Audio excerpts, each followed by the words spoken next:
Welcome to the Carl Latting Show. I am Carl, the lifestyle architect, and my mission is to equip, inform, inspire both you and I to design and build the lives that we want to live most. Thank you for clicking in today, all my PS Nation. PS stands for problem solvers.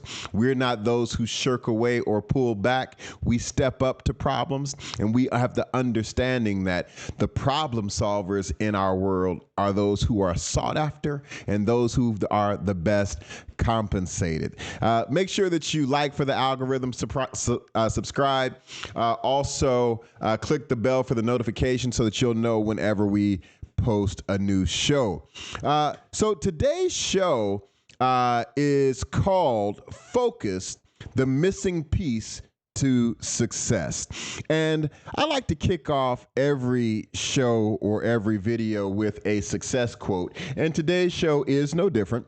And so today we are going to be taking a quote from the legendary martial artist Bruce Lee. And Bruce Lee said, "The successful warrior is the average man with laser-like focus." I'll say it again. Is that the successful warrior is the average man with laser-like focus. Let's unpack this quote a little bit. Today, like no other time, you have to regard yourself as a warrior because it's like we're fighting on so many different fronts. You're fighting for your mental health. Some of us are fighting for our jobs, fighting to hold on to your house, your family. Everything seems to be a fight. But what is competing with us in terms of our ability to fight a good fight is not so much the things that I just mentioned and that kind of opposition. The real fight that we have today is the ability to focus. Our opponent today is distraction, is the lack of focus. When you think about when you turn on the news and there's a war here, war there, crime here, inflation there, food prices, gas prices, it just doesn't stop. So it's coming at us from every side. And so we have to be able to develop the wherewithal to be able to stand and to resist, then to be able to take territory to get back or to get that which we never had. But many of us are so busy playing defense day after day that we haven't even thought about going on the offense to begin to have and take hold of the things that we believe that we should have in this life. Okay? A warrior. Is that you? According to Bruce Lee, the successful warrior is the average man. Just the difference that he has laser-like focused. And so what I've been focusing on in the last week on my various social media feeds, on my IG, my Twitter, also my TikTok, and obviously here on YouTube, is us being able to increase our ability to be able to do focused work, because today, like never before, as I said, we're more easily distracted from focusing, whether it's at work, home, or sometimes just standing in line at the store. We can't put our mind in one place, and instead we're distracted by certainly the phone and people watching and the tabloids that might be at the register. And so when we think about the access that people have to us and marketers have to us, and they have it via our smartphones, that access seems to be unfettered. Telemarketers calling you throughout the day when you're trying to get something done.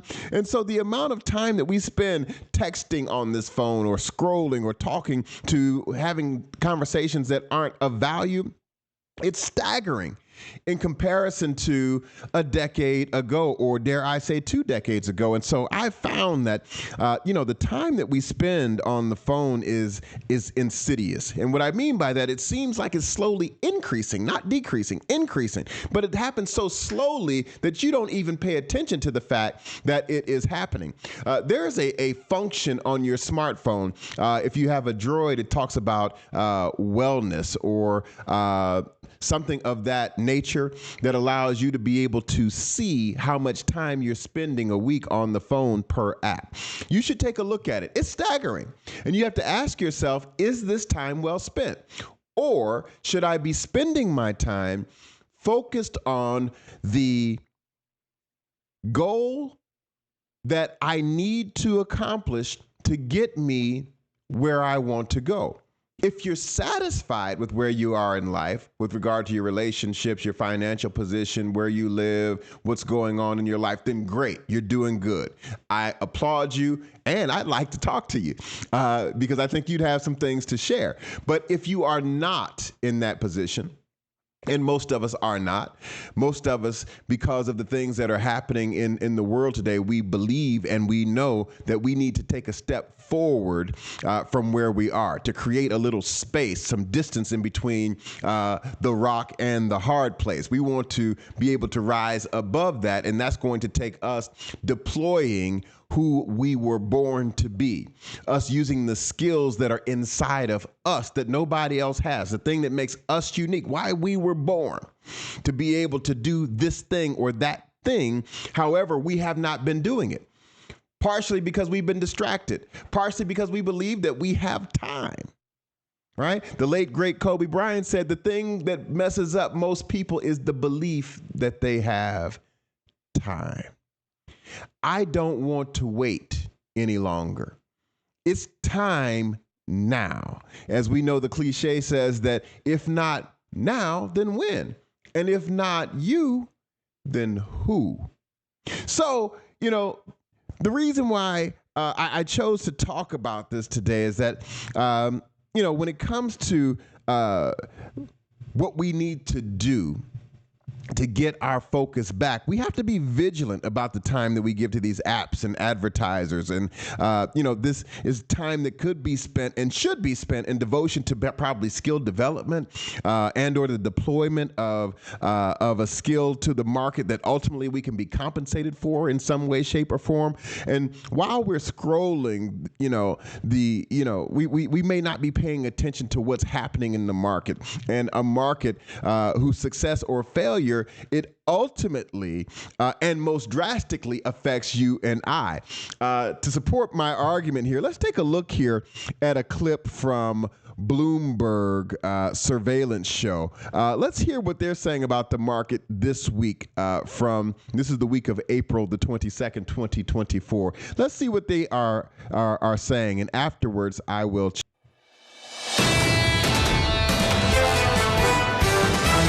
The Fed is going to keep rates higher for longer, and that puts more pressure on the economy. I do believe that the monetary conditions are not tight. Yes, we're probably going to have slightly higher inflation, and yes, we're going to have higher interest rates, but to us, that's not that bad a problem. The economy has demonstrated that it can live with it.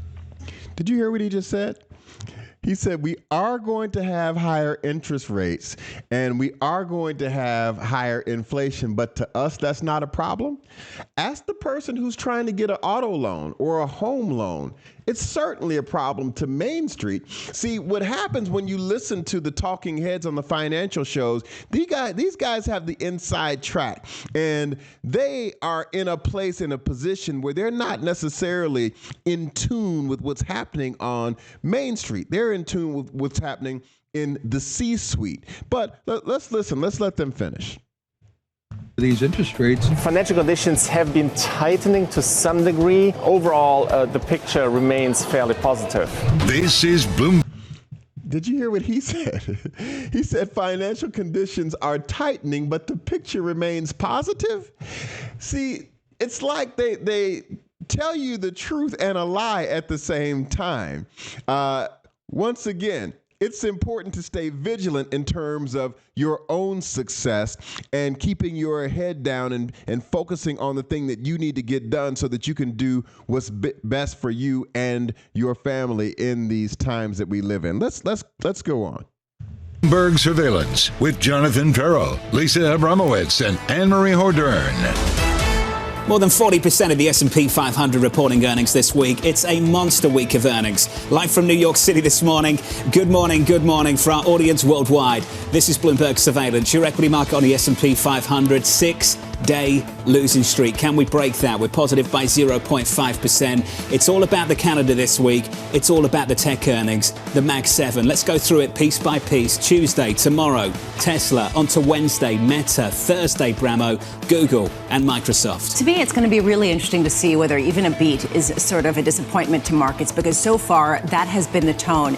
We have gotten the biggest sell-off in the Mag 7 going back to late 2022. Have we? The Mag 7 is short for Magnificent 7. Basically, the entire New York Stock Exchange kind of hinges on how well those 7 companies do. And she's saying that they've had the biggest sell-off in 2 years. But let's go on. Already priced out that potential disappointment, and were we set up for a positive upside surprise, or is this a pivot point at a time of a lot of uncertainty? Well, let's pick out a single name that's facing a lot of uncertainty. Let's talk about Tesla. We're down by 2.4% this morning. I think we're down by more than 40% year to date. And we start this week, AMH, we start this week with another round of price cuts. Absolutely. A string of bad news is coming to Tesla. And tomorrow they're supposed to report first revenue decline in 4 years. So this is going to be a challenging earnings call for Elon Musk. It's not just the cuts across the board, China, Europe, and the U.S. Really important, though, when you look at their Chinese and U.S. market, but also the job cuts. We can stop there. Not only are they facing price cuts and going to have the biggest loss of stock share position in 4 years, but the natural outcome of that is the job cuts. And so it's important, as I said, like never before, that we have in mind what it is that we are going to do when it comes to our next move. Because as you can see there, the picture, it's not rosy for the foreseeable future. And by that, I mean the next couple years, because as we know, stuff, if I don't use profanity, it rolls downhill. And so how many of you, as you're listening to me now, how many of you have a nest egg? How many of you have, a rainy day fund, or are you have some separate stream of income? So in other words, and I am saying this hoping that it doesn't happen to any of us, but if layoffs came your way, have you considered how you would make ends meet? What is your next move? See, this, my friends, is a problem that many of us, we haven't even begun to think about solving. Building another stream of income, or learning a new marketable skill, or brushing up on an old one is 10,000% necessary at this time. I'm sounding the alarm, because many of us are guilty of the shoulds and the somedays, I will do, be, or have. But in order for that day to come, the work has to begin today. Additionally, when we make the someday comments, we tend to do that during good or at least stable economic times. And so when times get tight like they are right now, it's infinitely more difficult just to get started. So allow me to clarify. I'm not saying that all of us should just go out and start businesses. If that is your calling, then certainly by all means you should go do that. However, if that's not you, then a second stream of income might be a second gig of some sort. But for others of us, it just might mean increasing our value to our current organization or your current place of business. The late Jim Rohn, the speaker, he once said that if you were to study the top problems facing your organization and then go read 10 books on solving that problem, you would increase your value to the organization tenfold, because you can guarantee that nobody else at the job or where you work is doing that. You would have more solutions, be more valuable than just about anybody who is right now considered a colleague. And so what does focusing or any of this have to do with focusing? Because what has happened is that we hear statements and messages like the one that I'm giving right now, and then we'll think about it while you're hearing my voice. But once I'm done and you go to the next video or you turn this off, you forget about it until that next problem hits you. Then you have to ask yourself, if I had been working towards my goal, would this problem be here? And would it impact me this way? Because as you begin to focus on the work that you need to do, your goal, your job that you do after work while you're trying to build something that is going to yield you some type of compensation that should put you into the place that you want to be in, typically a place that is just a little bit more comfortable than where we currently sit. While you're doing that, your hope and your confidence increases. So when you think about layoffs and things of that sort, or the job market getting tight, you're not thinking about what will I do, because you're already doing it and you're getting closer and closer to the goal every single day. But it takes focus. Focus on the plan that you put together in terms of how you will spend your time day to day, where you will place your attention moment to moment. That when you get off work, after you get home, do you kick your feet up and just lay down, or do you take a break, eat, say hi to the family, and then spend another hour or two working on your goal? Once again, this isn't for everybody, but all of us can't do everything. But all of us can do something in our own best interest that's going to help us and the people around us. Because like one person said, we have to build ourselves to be the type of individual that we can give back to the community, to our family, and those around us. But it don't just happen. You have to put in the work. The reading, the podcast, the studying, that might be exercising, networking, I don't know. But who you are right now is not who you will be after you begin to execute on the task. Because it's not just about what we get at the end of the journey, it's who we become along the way. It's not how, it's who. And who you are today is not who you will be at the time you get to your goal. However, we don't change drastically. We change incrementally. We change by degree. It takes focus. Focus is the missing piece. And so the question is, what is focus? How does it work? What should we do? Carl, you got me sold on this focus thing, and I want to focus. Well, let's take a look at Dr. Huberman from Huberman Labs, his clips, and he's going to share with us some information about focus. Let's take a listen here. Afterwards, I'll chime in. A question I often get is, how long should I try to focus? Well, the research literature point to the key importance of so-called ultradian cycles. You've all probably heard of circadian cycles or circadian biology. Circa, the day, circadian, is about 24-hour cycle. Well, our brain and body operate within that day, or within each and every day, I should say, with 90-minute ultradian cycles. So my suggestion would be, anytime you're going to sit down and try and focus, you're going to try and do a focused bout of physical exercise or skill learning or musical learning, or maybe you're even just having a conversation. Maybe you're a therapist or you're attending therapy or a class. How long should it be? And the ideal duration is about 90 minutes. Not exactly 90 minutes, but we can reliably say 90 minutes or less. Okay, it doesn't have to be the full 90 minutes, but trying to push yourself to be able to drop into 2 hours of focus or 3 hours of focus while possible is not really in line with what we know about the underlying biology. Everything from our sleep states, or the different stages of sleep, and our waking states is divided into these 90-minute cycles, or so-called ultradian cycles. So what I like to do is set a timer for 90 minutes. I acknowledge and accept the fact that under most conditions, unless I'm really pressed for a deadline and I'm optimally caffeinated, etc., the first 5 to 10 minutes of that 90 minutes are a transition time. It's like the warm-up for focus, but I do include it in that 90 minutes. And then I really try and drop into doing focused mental work or learning of some sort. Again, this could be physical as well, motor skill learning, or I think we're running or lifting weights, etc., and really try and drop into that across the full 90 minutes, again, accepting the fact, okay? It's not just an idea, the fact that occasionally our focus will flicker. It will jump out of focus, and then a big part of being able to focus is to go back to focusing. The way I'd like you to conceptualize this, perhaps, is that arrowhead suddenly getting very, very broad, that you're focusing on many things, or that arrow shifts to a different location in the room. The key is to be able to shift it back and to narrow it once again, and that's an active process. So much so that it requires a lot of metabolic energy. Your brain is the chief consumer of metabolic energy. The calories that you consume is so-called basal metabolic rate. Most of that isn't related to movement or heartbeat or breathing. It's related to brain function. Your brain is a glutton with respect to caloric need.